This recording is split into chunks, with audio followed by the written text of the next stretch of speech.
Board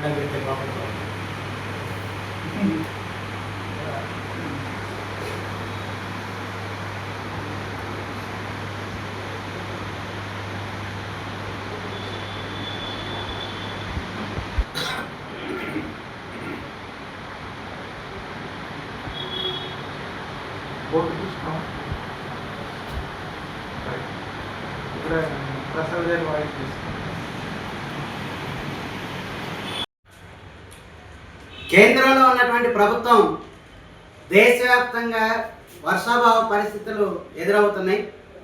రైతాంగాన్ని ఆదుకోవడానికి కానీ అట్లాగే వ్యవసాయ పనులు సీజన్ ప్రారంభమైన తర్వాత రైతులకు అందించాల్సినటువంటి వాటి గురించి కానీ ఎలాంటి ఆలోచన చేయనటువంటి పరిస్థితి ఉంది. తక్షణమే దేశంలో ఉన్నటువంటి వర్షాభావ పరిస్థితుల రీత్యా రైతాంగాన్ని ఆదుకోవడం కోసం కేంద్రంలో ఉన్నటువంటి ప్రభుత్వం ప్రణాళికలు సిద్ధం చేసి ముందుకి తీసుకురావాలనేది సిపిఎం పార్టీగా డిమాండ్ చేస్తున్నాం. దేశవ్యాప్తంగా ఉన్నటువంటి రైతాంగం యొక్క రుణాలని రద్దు చేయాలి.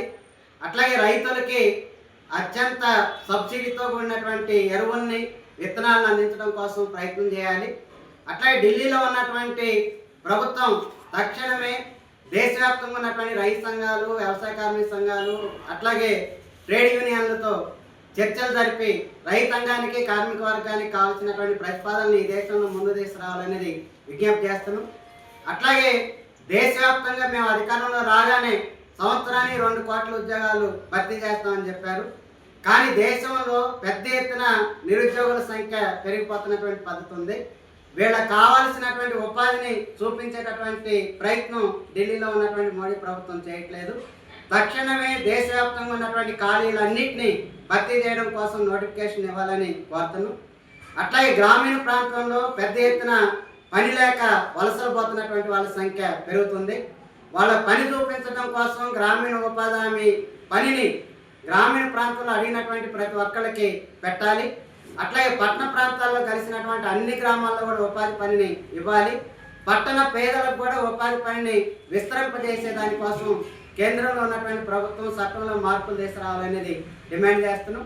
అట్లా పెరుగుతున్నటువంటి ధరల్ని నియంత్రణ చేసేటటువంటి దానిలో కేంద్రంలో ఉన్నటువంటి మోడీ ప్రభుత్వం ఘోరంగా విఫలమైంది. ఫలితంగా గ్రామీణ ప్రాంతాల్లో ఉప్పులు, పప్పులు, కూరగాయలు కొనలేనటువంటి స్థితికి గ్రామీణ ప్రాంతంలో ఉన్నటువంటి పేదలు నెట్టబడ్డారు. గ్యాస్ ధర, ఉప్పు ధర పెరిగింది. అట్లాగే పెట్రోల్, డీజిల్ ధర పెద్ద ఎత్తున పెరుగుతున్నాయి. వీటిని నియంత్రించడం కోసం ప్రభుత్వం ప్రత్యేకమైనటువంటి చర్యలు చేపట్టాలి. అట్లాగే దేశంలో విద్యా సంవత్సరం ప్రారంభమైన తర్వాత విచ్చలవిడిగా ప్రైవేటు విద్యా సంస్థలు ఫీజులు వసూలు చేస్తున్నటువంటి పద్ధతి ఉంది. ఈ ఫీజులను నియంత్రణ చేయడం కోసం ప్రత్యేకమైనటువంటి చట్టాన్ని ఢిల్లీలో ఉన్నటువంటి మోడీ ప్రభుత్వం తీసుకురావాలి. దేశవ్యాప్తంగా పెరుగుతున్నటువంటి ప్రైవేట్ రంగంలో ఉపాధి కల్పించడం కోసం, ప్రైవేట్ రంగంలో రిజర్వేషన్లు అమలు చేయడం కోసం ప్రత్యేకమైనటువంటి చట్టాన్ని పార్లమెంట్లో తీసుకురావాలనేది డిమాండ్ చేస్తున్నాం. ఈ ఆలోచన చేయడానికి ఢిల్లీలో ఉన్నటువంటి మోడీ ప్రభుత్వం సిద్ధపడట్లేదు. పైగా పేదవాళ్ళకి, గ్రామీణ ప్రాంతంలో ఉన్నటువంటి చిన్న సన్నకారు రైతాంగానికి, మధ్యతరగతి పేదలకు ఇచ్చేటటువంటి బియ్యాన్ని ఎత్తేయాలనేటటువంటి ఆలోచన చేస్తున్నారు. దానికి తగ్గట్లుగా ఆహార భద్రత చట్టంలో మార్పు తీసుకొచ్చి అంత్యోదయ కార్డు కలిగినటువంటి వాళ్ళకి ఇప్పటి వరకు కుటుంబానికి 35 కేజీలు ఇస్తున్నటువంటి బియ్యాన్ని 7 కేజీలు తగ్గించాలనేటటువంటి ఆలోచన చేస్తున్నారు.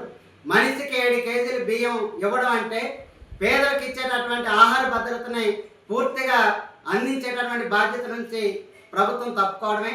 తక్షణం ఈ ఆలోచనల నుంచి కేంద్ర ప్రభుత్వం వెనక్కి రావాలి. ఏదైతే ఆహార భద్రత చట్టాన్ని సవరణ చేయాలనేటటువంటి ఆలోచన చేస్తుందో దీని నుంచి కనుక వెనక్కి తగ్గకపోతే దేశవ్యాప్తంగా ఉన్నటువంటి పేదలని, రైతులని సమీకరణ చేసి పెద్ద ఎత్తున ఆందోళన పోరాటాలు సిద్ధపడతాం. జరగబోయేటటువంటి పరిణామాలకి కేంద్రంలో ఉన్నటువంటి ప్రభుత్వమే బాధ్యత వహించాల్సి వచ్చిందని హెచ్చరిస్తుంది.